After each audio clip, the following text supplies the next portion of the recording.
As far as just go back to the pregame, you, Andrew, you told us earlier this week y'all made tag team, and how was that? Do you think that how emotional was it to do it with him? Man, that was a special moment. We talked about it, and I knew how important it was for guys in the locker room who kind of grew up watching, the Saints doing the chant. Me and Drew talked about like how can we incorporate the chant back in, and guys like kind of me doing a little bit of rah-rah before the game and getting them hype, and so we just wanted to find a way to collab. And that was just a special moment for us. I think it lit a fire for us. Demario, what was it like just to hear those crowd chanting Tater's name like that after those touchdowns?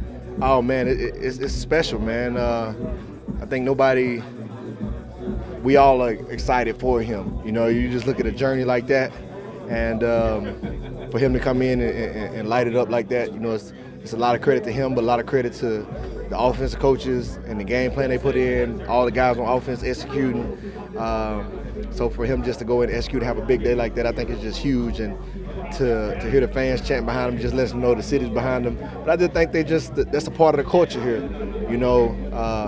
It's a family culture. The team behind the fans behind the team. You're part of Who Dat Nation, man.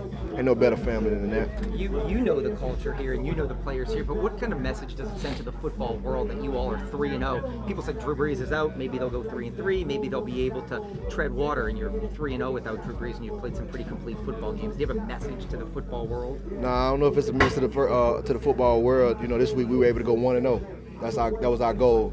It was we knew what kind of game it was going to be. We had 3 weeks in a row. We've had teams that kind of come in that are grinding teams. They want to grind you down in the fourth quarter and be able to deliver that last blow. They're run dominant and smash mouth football type teams. And so we've had that 3 weeks in a row.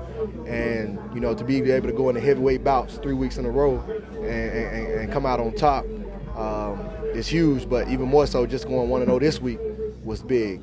And it was a tough challenge. I mean, they came in hot, and so we didn't take them lightly. We knew what kind of fight we were going to get into, and to be at the end of it and come out on top, it just big credit to them, but even bigger credit to us.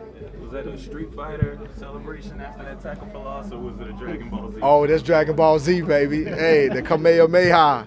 So I had to draw that energy from the universe and then dish it out, man. I'm glad you picked up on that. Yes, sir. Yes, sir. What's it like when you, in the fourth quarter, when you can get them, their offense, playing on their heels? You know what I mean? They know you're coming, and it doesn't matter. I think so much of the credit goes into our coaches putting us in a good game plan, during the week, because like a team like this, they want to run the football. So they don't want to be behind the sticks. They don't want to be behind where they have to get into a pass situation. The team is designed to grind you down. And so we have to have the proper run stopping, game to be able to put them in those situations. And then we get them in second longer, third and longer. We can turn our dogs loose. We got the players, we got the personnel, but our coaches do a good job of finding ways to attack them. And that's when they have to be reactive to us. And so I think so much credit goes to the coaches putting a good game plan together, but then the guys just being able to execute. Those are big moments. A W's a W, that's what you're after, and that's it.